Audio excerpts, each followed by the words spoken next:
suami istri, kehadiran sang bayi memang merupakan anugerah yang tak terkira. Namun keinginan itu kadang tidak terpenuhi semuanya. Proses bayi tabung pun menjadi salah satu alternatif seperti yang dilakukan orang tua bayi kembar 4, Monik dan Christian. Lantas seperti apa sebenarnya proses bayi tabung itu dan berapa biaya yang harus dikeluarkan? Berikut liputannya. Inilah 4 bayi kembar anak pasangan Christian, Yofri, dan Monik.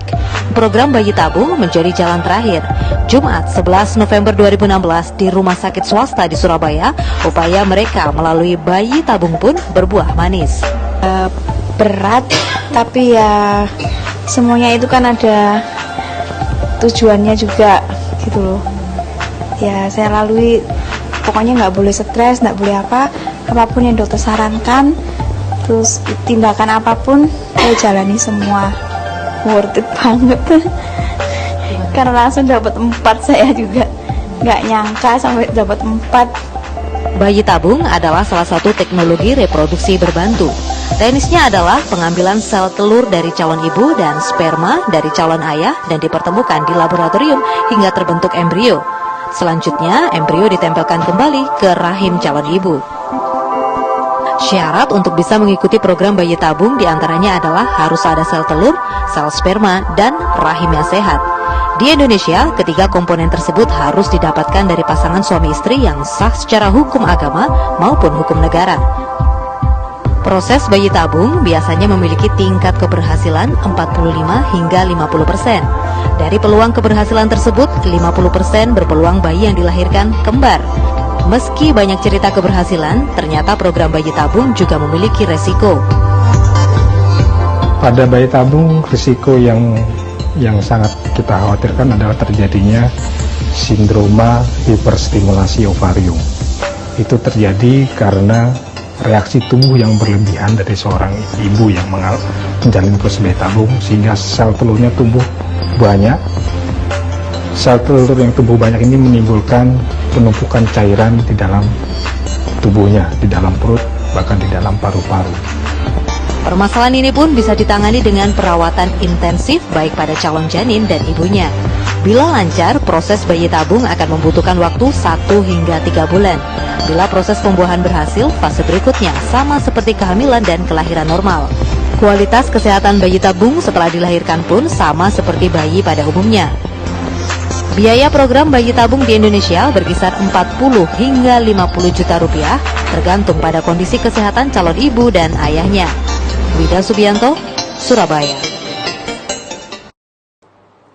Assalamualaikum, nama saya Muhammad Irfan bin Zulkifli, nomor metrik 19 DGU 21S1067. Jadi saya ingin memberikan respon untuk video yang kita tengok sebentar tadi, iaitu berkaitan dengan tabung bayi ataupun sperma buatan lah yang lebih tepat sekali. Jadi seperti yang kita lihat tadi tu, di situ bahawa tabung bayi ini dia merupakan satu kaedah untuk membuatkan wanita tu cepat hamil tanpa melakukan hubungan bersama pasangannya.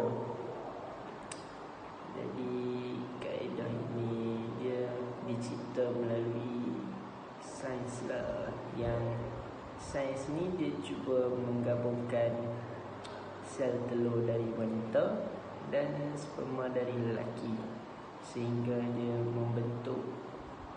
terbentuklah satu embrio. Lalu embrio tu dia dimasukkan ke dalam rahim wanita. Oleh sebab itu, menggunakan sperma buatan ni bukan melalui hubungan seks dalam suatu ikatan perkahwinan. Jelas sekali hukumnya haram, kerana ia melanggar dari syariat Islam. Jadi ia disebut sebagai zina. Dalam Islam ni pun ada syarat-syarat yang dibenarkan, dan banyak syarat tu telah pun disebut.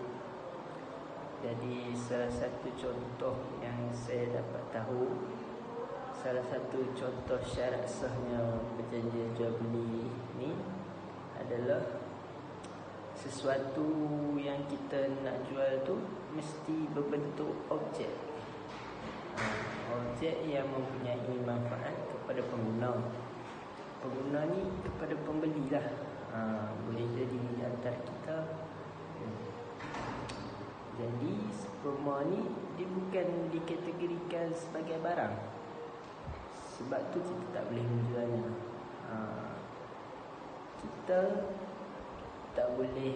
Kita tidak dibolehkan mengambil manfaat atau intifak dengan sperma tersebut kerana ianya terang sekali bercanggah dari syariat Islam yang telah ditetapkan oleh Allah Subhanahu Wa Taala, sehingga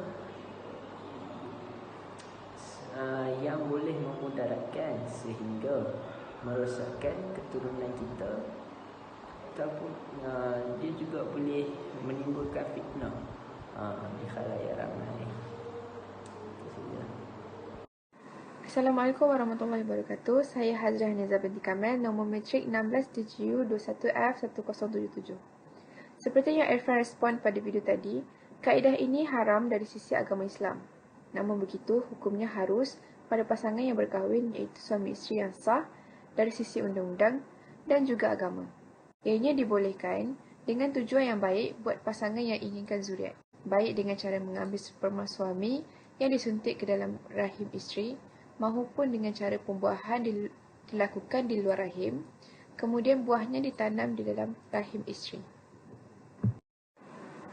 Ini dibolehkan asal keadaan suami isteri tersebut benar-benar memerlukannya, tapi teknik inseminasi buatan yang melibatkan pihak ketiga hukumnya masih haram kerana alasan syariat tentang haramnya keterlibatan benih atau rahim pihak ketiga tersebut merujuk kepada maksud larangan berbuat zina dan teknik sperma buatan lain, lebih disebabkan kerana faktor sulitnya terjadi pembuahan alamiah kerana sperma suami yang lemah atau tidak terjadinya pertemuan secara alamiah antara sperma dan sel telur atau sperma buatan yang dilakukan untuk menolong pasangan yang mandul.